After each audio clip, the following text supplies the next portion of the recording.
Hello guys, ഇന്നൊരു important കാര്യത്തിന് വേണ്ടി പോവാന്ന്. എൻ്റെ ഗ്രാജുവേഷൻ വരുക. അപ്പോൾ അതിനെന്തായാലും ഒരു സാരി വേണം. അങ്ങനെ സാരി എടുക്കാന്ന് വെച്ചാൽ നേരെ കോഴിക്കോട്ടേക്ക് പോകാമെന്ന് വിചാരിച്ചു. പകുതി വരെ ഞങ്ങൾ 2 വീലറിൽ വന്ന് പിന്നെ ബസ്സിലാട്ടോ പോണേ. അത് ഇങ്ങനെ സ്റ്റാൻഡിലെത്തി ഞങ്ങൾ നേരെ കണ്ട ഷോപ്പിലോട്ട് കയറി. ഉള്ളിലോട്ട് വന്നപ്പോൾ അത്യാവശ്യം കളക്ഷൻ ഉണ്ടെന്ന് തോന്നുന്നു കാണുമ്പോൾ. അപ്പോൾ അതേ ചേച്ചിയോട് എൻ്റെ ഇഷ്ടങ്ങളൊക്കെ പറഞ്ഞപ്പോൾ ചേച്ചി അതിനനുസരിച്ച് സാരി എടുത്തു തന്നു.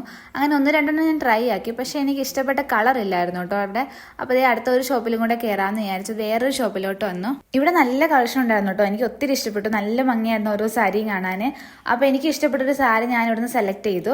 അത് കഴിഞ്ഞ് ഞങ്ങൾ നേരെ കിഡ്സ് സെക്ഷനിലോട്ട് വന്നു. ഇവിടുന്ന് ഒരു ജീൻസ് ഒക്കെ നോക്കി. അപ്പോഴേക്ക് നല്ല വിശപ്പ് വന്നായിരുന്നു. രാവിലെ വീട്ടിൽ നിന്ന് ഇറങ്ങിയ കേട്ടോ. ഇപ്പോൾ ഇതേ സമയം 1:30 അങ്ങനെ ഒരു ബിരിയാണി ഒക്കെ കഴിച്ച് നേരെ മാനാഞ്ചിറക്ക് വന്നു. എന്തായാലും ഇത്രയും ദൂരം വന്നതല്ലേ, അപ്പോൾ ഇവിടെയൊക്കെ കറങ്ങിയിട്ട് പോകാമെന്ന് വിചാരിച്ചു. അത്യാവശ്യം ആൾക്കാരുണ്ടായിരുന്നു കേട്ടോ. ഇവിടെ ഇതേ മരങ്ങളൊക്കെ ഫുള്ള് ബൾബ് വെച്ച് ഡെക്കറേറ്റ് ചെയ്ത് വെച്ചേക്കുമായിരുന്നു. പിന്നെ ഇതേ നടുക്കായിട്ടൊരു കായലുണ്ടായിരുന്നു. നല്ല വ്യൂ ആയിരുന്നു കേട്ടോ. ഇത് കുറച്ചേരം ഇത് നോക്കി നിന്നു. പിന്നെ കായൽ കഴിച്ചപ്പോൾ ഇതേ ഇവിടെ വന്നിരുന്നു കേട്ടോ. പിന്നെ ഇവിടെ ഒരു സുഖമില്ലാത്തതുകൊണ്ട് ഞങ്ങൾ വിചാരിച്ച് വേറെ സ്ഥലത്തോട്ടേക്ക് മാറിയിരിക്കാം. ഇത് ഇതുപോലത്തെ പ്രതിമകളാട്ടോ ഇവിടെ ഫുള്ള്. അങ്ങനെ ഇവിടേക്ക് വന്നിരുന്നു. ഇവിടുന്ന് കുറച്ച് നേരം ഇരുന്ന് വായി നോക്കിട്ടോ. ഇത് ഈ പ്രതിമയെ നോക്കി കുറേ നേരം ഇരുന്നു. ഇത് ആരാന്നൊന്നും അറിയത്തില്ല.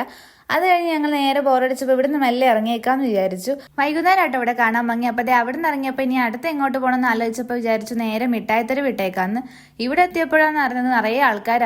അടക്കാൻ പോലും പറ്റത്തില്ലായിരുന്നു. നിറച്ച ആൾക്കാരായിരുന്നു. പിന്നെ എനിക്കൊരു മെറ്റീരിയൽ വേണമായിരുന്നു. അപ്പോൾ ഒരു ഷോപ്പ് കയറി അത് നോക്കിയിട്ടു. പക്ഷെ ഞാൻ ഉദ്ദേശിച്ച് എനിക്ക് ഇവിടുന്ന് കിട്ടിയില്ല. പിന്നെ കുറച്ച് ടോപ്സ് ഒക്കെ നോക്കി മെല്ലെ ഞങ്ങൾ അവിടെ നിന്ന് ഇറങ്ങി. പിന്നെ നടന്ന് ക്ഷീണിച്ചപ്പോൾ ഒരു വാട്ടർമെലൺ ജ്യൂസും ഒരു ഷേക്കും കുടിച്ചു. അങ്ങനെ നേരെ ഞങ്ങൾ അവിടെ നിന്ന് ഇറങ്ങി വീണ്ടും മാനാഞ്ചിറക്ക് തന്നെ വന്നു. ഇതേ ഇവിടെ ലൈറ്റൊക്കെ വന്നപ്പോൾ അടിപൊളിയായിട്ടോ. കാണാൻ നല്ല ഭംഗിയുണ്ടായിരുന്നു. നല്ല രസമായിരുന്നു. അപ്പോൾ ഞാൻ ഡീറ്റെയിൽ ആയിട്ടൊരു വീഡിയോ ഞാൻ ഷോർട്സിൽ ഇട്ടിട്ടുണ്ട്. എനിക്ക് ഭയങ്കരമായിട്ട് ഇഷ്ടപ്പെട്ടു കേട്ടോ. ഇവിടെ നല്ല ഭംഗിയായിരുന്നു. ലൈറ്റ്സ് ഒക്കെ ഫുൾ അറേഞ്ച് ചെയ്ത് വെച്ചേക്കുമായിരുന്നു. അപ്പോഴേക്ക് സമയം ഒത്തിരി ആയിരുന്നു. അങ്ങനെ ഞങ്ങൾ നേരെ ബസ് കയറി നേരെ നാട്ടിലോട്ട് പോകാമെന്ന് വിചാരിച്ചു. അങ്ങനത്തെ നാട്ടിലെത്തി ഞങ്ങൾ വണ്ടി എടുത്ത് ഞങ്ങൾ വീട്ടിലോട്ട് പോവാന്നേ. ഞങ്ങൾ രാവിലെ ഇറങ്ങിയ കേട്ടോ വീട്ടിൽ നിന്ന്. സമയം ഇത്ര എന്തായാലും വീട്ടിൽ നിന്ന് തെറി കേൾക്കുന്ന കാര്യത്തിൽ യാതൊരു സംശയമില്ല. അങ്ങനെ അതും പറഞ്ഞ് ഞങ്ങൾ നേരെ വീട്ടിലോട്ട് പോയി.